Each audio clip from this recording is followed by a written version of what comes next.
And this was one I shared this one on Instagram, and which is auto connected to my Facebook. And so a lot of people commented on this saying, "Wow, that makes so much more sense." And that is Drunk Naked Noah. We actually have a podcast episode here on the channel. Drunk Naked Noah is what we call it. On page 45, you say Noah, in becoming drunk, has left his nakedness uncovered. He has left his wife exposed. Now that's for some people like, wait, no, I thought he's just laying there in the tent naked and Ham comes in and giggles at him and then all of his progeny get cursed. Like, what's going on? Right. Walk us through how you approach that and why that really changes what's going on in the text. Yeah. Yeah, I mean, typically it's okay. This guy has a temper problem, and his son teases him, and so he just gets up and just berates him and curses his entire family lineage forever, and all his grandkids and great grandkids and everybody. Yeah, bit of a short fly off the handle there, but as you go reading on throughout the Torah, you see in Leviticus 18 and 20, where you get these little statements about you shall not uncover your father's nakedness. That is the nakedness of your mother. That is the nakedness of your father's wife. So that should give you pause if you have this story in mind, like, wait a minute, what actually happened here? And so what this story is actually trying to portray is Ham, he goes in and sees his father's nakedness uncovered. And notice that the story, it actually keeps with that euphemism of the father's nakedness. It never says more plainly that Noah was uncovered, or that his flesh was exposed or anything. It always keeps with that euphemism to keep the, just the imagery intact. And so he goes in and sees his mother lying exposed because Noah's passed out drunk, and he takes advantage of the situation and rapes his own mother. And again, I think at first, like, what in the world? Why would this happen in the Bible? Well, there's actually a cultural reason for this, or at least a biblical narrative reason. We see the same thing happen with Reuben later in the story. He takes Jacob's concubine Bilhah as he just sleeps with her, and we see throughout his story that he is continually trying to gain power in the family and continually failing. He's continually a weak character that wants authority. We see the same thing with Absalom in 2 Samuel 16. He takes all of David's concubines whenever he runs David out of the capital and sleeps with them in order to show, hey, I own all of the matriarchs. I own my father, the king's brides, and so therefore I am now the head of the family. So by sleeping with the matriarch of the family, you are asserting your dominance within the family. That's what's going on here. And so that adds a little bit of it makes Noah's outburst a little bit more reasonable. That he curses not only Ham, well, he curses Canaan, not Ham, because the child that his wife bore from Ham was Canaan, and that was going to be Ham's claim to authority and his inheritor of the family lineage. And so that son is not to inherit the family lineage. It is going to be Shem instead. Canaan is cursed. Write him off.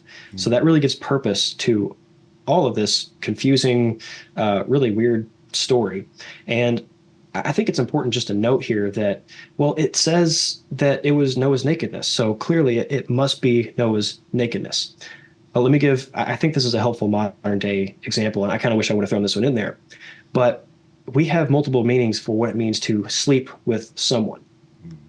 In our culture, a man may sleep with his wife, but also he may sleep with his kids because, kids do that. And so that's literally laying down and going to sleep with your kids to comfort them, versus the other one is a bit more explicit. And so whenever they see uncover his nakedness, maybe he is literally uncovering his nakedness, but the context would suggest the other meaning.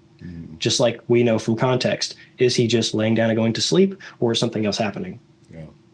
Yeah, there is definitely something, I think, something more than voyeurism. The traditional reading. This is one where I do think the traditional reading is more out of taste, like what's proper and what people think should be allowed to be read in church, and because, of Noah being this, like it's just, there's a desire to keep the story as PG as possible, which is funny because it's a story about massive worldwide death. Because all our patriarchs are flawless. Yeah. It's just, it's a mess. The fact that Noah's Ark, by the way, is the default children's nursery decoration has always blown my mind, because it's the darkest story in the Bible. I mean, maybe the end of Judges, it could be argued as darker, but they're neck and neck in my book. Yeah. Well, you're welcome for, me making them just a little bit darker for you. Yeah, no, it's you didn't have to convince me of this one. Where there is ambiguity though, and when I've taught on the Noah passage, I've shared. I know others have suggested Noah's nakedness is Noah's nakedness, and Ham did not just look upon; he actually like raped or molested or did something improper to Noah. And so the analogy has been like a prison rape situation, like establishing dominance and not a sexual relationship, but like a abuse, Right. which you do see in prison in all male settings. And so some have tried to link that into, the Bible's condemnation of same sex and all that. But I think that's more plausible than, Ham just looking at him and laughing. But I think what the strength of what you're suggesting and why it's more plausible is those later uses of the phrase to denote the wife.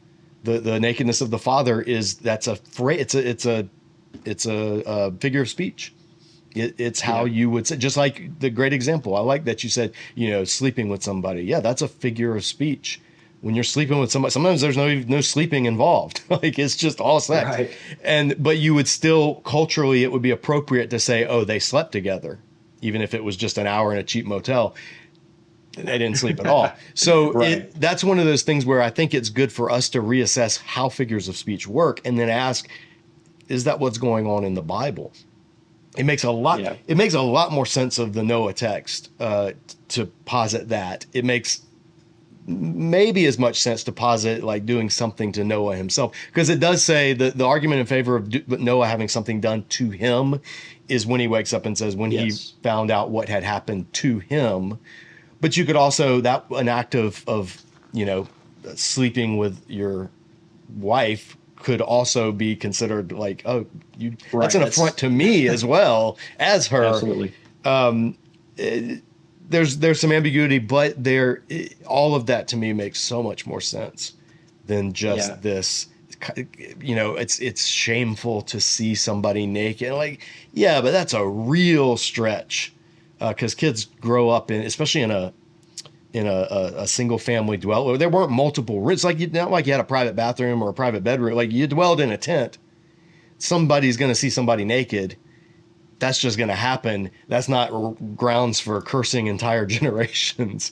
Right. He just watched everyone in the world die, so I think he's got some thicker skin than that. But it makes sense of him, cursing Canaan after the fact too. It's like, why curse his grandson for the act of Ham? And yes, maybe you could argue in a collectivist culture that's just what's going to happen.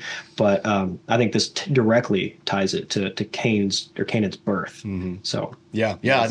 I think it makes more sense. Some people may say, well, wait a minute, that's so depraved. Like, that's so depraved. Yes. How could anybody? And what I say is, what culture did they come up in?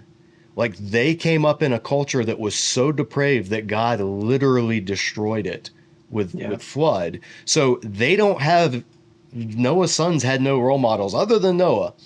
That whole culture around them. But then also, you see it later in Genesis, what Lot's daughters do. And then what Reuben does to Bilhah. This is not an uncommon, sadly, it's not uncommon in Genesis itself. So, the point of a lot of these stories is not to polish up humanity. It's pretty much the opposite. It's God's faithfulness to the human project, his project of making these priest kings to dwell with him. It's his faithfulness that keeps it going. I mean, the point is we screw it up every single time. Mm-hmm. Yeah. There's wanton evil in the world, and God is working in and through. He's getting down in the mess and in the muck, and he's just pulling out this seed that he's then going to use to bless all the nations. And seeds are planted in dirt. There's a lot of dirt. There's a lot of muck. But that's what God uses. He's the ultimate gardener. So if anybody can bring seed out of this muck of humanity, of course it's the divine gardener. I am curious of why. Do you have any thoughts on why in the Noah case that they would have used the figure of speech euphemism, but then when you get to Reuben, it just flat out says or Lot's Yeah, daughters. It just flat out says. Did that cross your mind at all? Why the difference in how they're presented? a little bit. So, as to why it's more explicit in Ruben's case and not this case, I think one factor may be just the enigmaticness of these stories, the first 11 chapters. Yeah. But also, I think that what we just talked about with the word sleeping, to them it would have been less ambiguous. Hmm. But the Bible is also a fan of using euphemisms. Like if you uncover your feet, Yep. when Eglon uncovered his feet, he was Yep. go to the bathroom. He Yep. was Yep. pooping, Yep. and so and feet are used throughout the Bible as reference to genitalia, and Hmm. so there's others as well. Possibly like in Exodus 2, the when you see the stones as the women are giving birth, is that a birthing stone or is it testicles? I don't know, Yeah. Yeah. but this is familiar with the Bible because I think that the authors, whether they had this language or not, they sometimes go to lengths to not be super explicit, to use euphemisms, Hmm. sometimes for artistry, sometimes just for maybe palatability, Hmm. even though they had a different palate than we do. But I think all the same, there's still a level of maybe family language, even in that culture. Yeah. Yeah. And I like what you said about the nature of the writing in Genesis 1 through 11 being different. This is one example where especially if you read Hebrew, you can see there's a difference in it just reads differently. Genesis 1 through 11 reads much more enigmatic and much more condensed and like I said, laconic, that it just leaves out so much. In our series, podcast series, I don't think we have video of it, but our podcast series, the Genesis 1 through 11, the primordial preface, the analogy I use, and if viewers haven't seen or listened to that, then this may be helpful. But I use the analogy of the beginning of the first Lord of the Rings movie, where the voiceover that Kate Blanchett does, it's like taking all of, from the Silmarillion or the appendices of Lord of the Rings. It's just taking like hundreds of pages of material, and they just condense it into this quick flyby of getting from the rings creation and these massive wars and these ages and these epics and battles and all this stuff, and then it ends with this little hand picking it up. So the ring has traced all the way through because that's what matters. But when Yeah. you're just watching that, you're like, wait, who's that guy? Who's Isildur? Who are the orcs and the men and the what? When was this battle? Like you have all these questions, and you're not Yeah. going to get those answered because the purpose is the ring and getting Uh, that movie started. Yeah, that's a beautiful illustration. That's awesome, actually. I really like that because I mean it's with the added element of just like picking up all this different ancient Near Eastern conceptual framework and mythology and saying, no, Yahweh's on top Yes. of that one, Yahweh's on top of that one, Yahweh's on top of that one. All Yep. right, Abraham. Yes, yeah. Actually, the whole point is to get you to Abraham. And I think a lot of times people struggle with Genesis because we are taught, you teach kids, and we all are just kind of come up with imbibing things culturally. You teach kids the stories from those first 11 chapters. Adam and Eve, Cain and Abel, the snake in the garden, the flood of Noah. And then you don't really teach as much from 12 through 50 because those aren't as exciting. It's This just is like history. It's it's just boring. family politics and Right. family relation, this dysfunctional family relationship. Yeah. The Joseph Which story, you'll teach that because kids, yeah. it's got a colorful coat. So the stories in Genesis, in the bulk of Genesis, aren't as kid friendly in the sense that they don't draw the imagination in as much. But those stories at the beginning are more, it's easier for kids to get interested in those. So we learn those and we think, oh, that's what Genesis is about as we grow up. And then we Yeah. read the book and we're like, oh, Genesis is actually about a very dysfunctional family becoming a Yeah. people and God still carrying forth this promise. So I like Yeah. that. And your book spends more time on Genesis 12 through 50.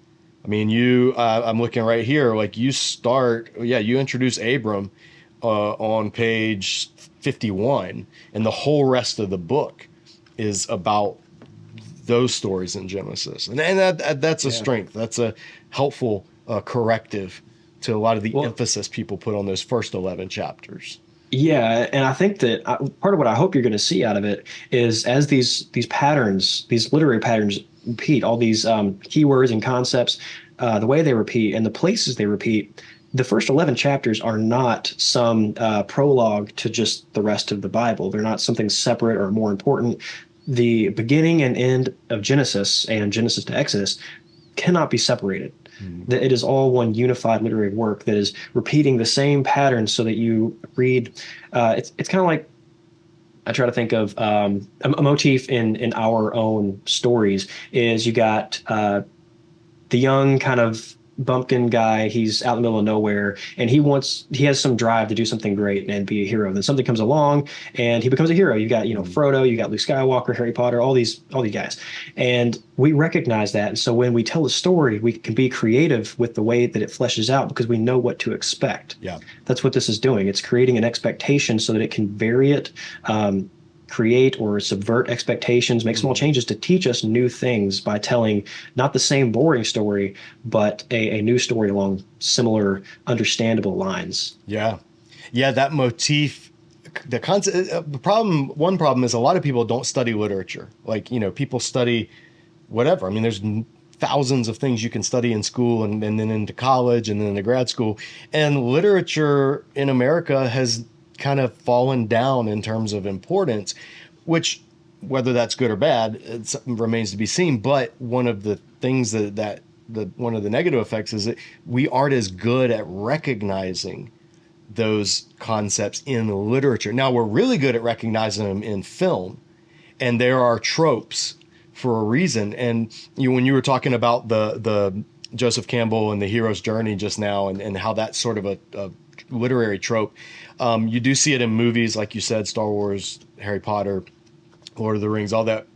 I think one that just popped into my head, and I think it's a fascinating one, that everybody in our culture, modern 21st century North American culture, is overworked, busy girl boss goes to small town for Christmas holidays, Yes. meets unassuming local, works with his hands, blue collar guy, but is engaged to, power broker in New York and has to choose. Like, that is a trope. And we just call it the Hallmark Christmas movie.